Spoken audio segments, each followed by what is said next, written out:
Priory of Sion are clear that there is, or there were, very important items at Rennes-le-Château. They certainly allude to there being a body. And the question is, whose body? Because is it the body of Mary Magdalene? Is it the body of Jesus?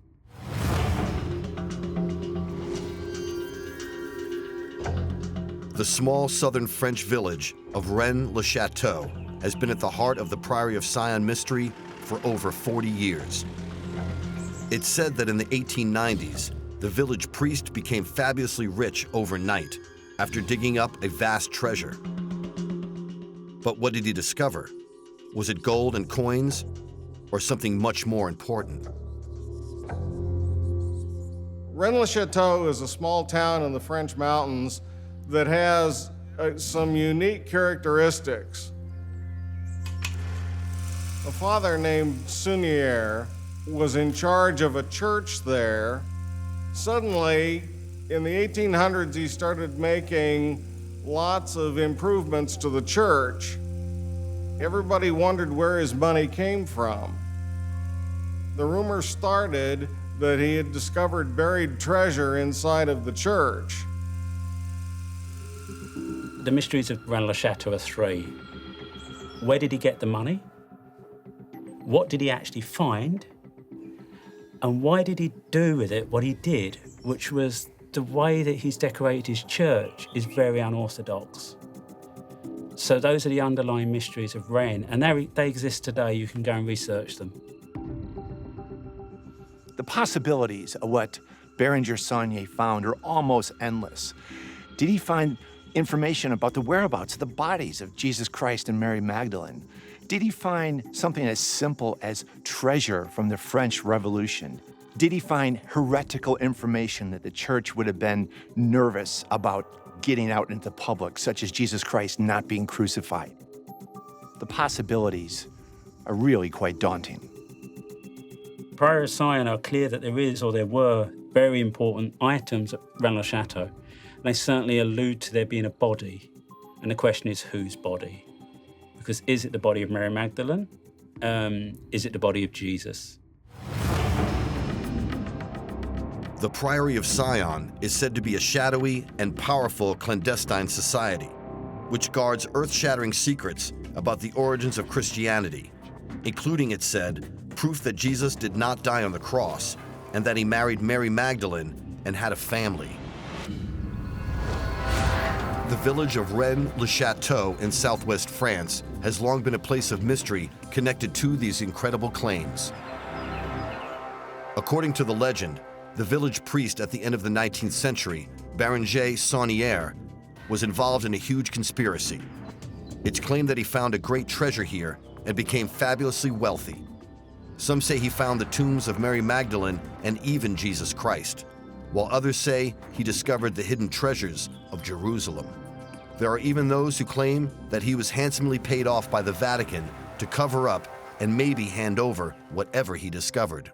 Rennes-le-Château is an interesting little town in the south of France in the mountains that has some interesting characteristics. A local priest named Bérenger Saunière was in charge of the local parish. And suddenly in the 1800s, he started making massive changes to the church. The church was dedicated to Mary Magdalene, which was not that uncommon in the south of France. There was a cult known as the Black Madonna cult that basically venerated Mary Magdalene. So Saunière started making improvements to the church and built a big house and built a big tower and had suddenly come into a lot of money. And the question was where that money came from. Historian Andrew Goff has spent years investigating the Priory of Sion and the Rennes-le-Château mystery. He believes that the village priest, Banijay Saunière, deliberately left clues to what he discovered in the decoration of the church.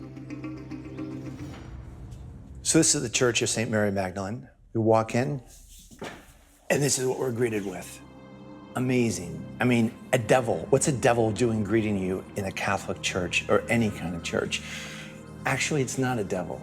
It's Asmodeus, who is the keeper of Solomon's temple and treasure.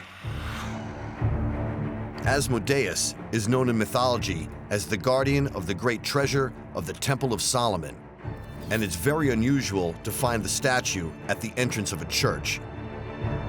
Did Saunière place it here to signify that this church was a place that concealed a great treasure also? Some people believe that he left an enormous clue in one of the stations of the cross on the wall of the church. This is really interesting. The Stations of the Cross are generally standard, but there's some that are really peculiar, and this is one of them.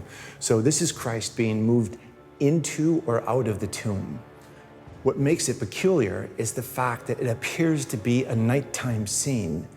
And it appears to be a nighttime scene because there's a moon in the upper left-hand corner, and by Jewish law, you can't have a burial at night. So it seems to be, researchers believe, calling attention to the fact that something is not quite right with the story about the burial and arguably the whole crucifixion of Jesus Christ. The implication here is that if Christ is being moved at night, he's still alive. There's also a curious depiction of Mary Magdalene on the front of the altar inside the church. In the mural on the altar depicts Mary Magdalene in a cave that is clearly in the landscape of Rennes-le-Château. You can see one of the local mountains from the cave. And there is a grave next to her. She is beside a grave with her fingers crossed, which is the classic depiction of Mary Magdalene in art. So that identifies her. And there is a grave with a cross made of wood with 2 live shoots growing from the cross. And this was thought to indicate that the tomb of Jesus was perhaps in the vicinity of Rennes-le-Château, and that there were 2 descendants from their marriage, that there were 2 children.